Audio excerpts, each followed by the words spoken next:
আসসালামু আলাইকুম ফেসবুক বন্ধুরা। রাজশাহী জেলা মোহনপুর থানা কেশুরহাটের বেহাল দশা, রাস্তার অবৈধ স্থাপনা উচ্ছেদ অভিযান কর্মসূচি চলছে।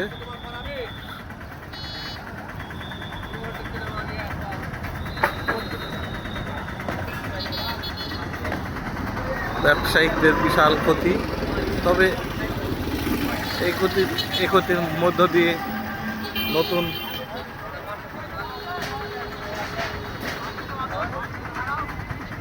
রাস্তা নির্মাণ সরকারের ভালো দিক।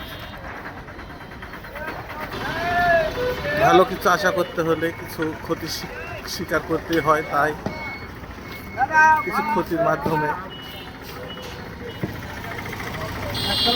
ভালো কিছু আশা করা যায়।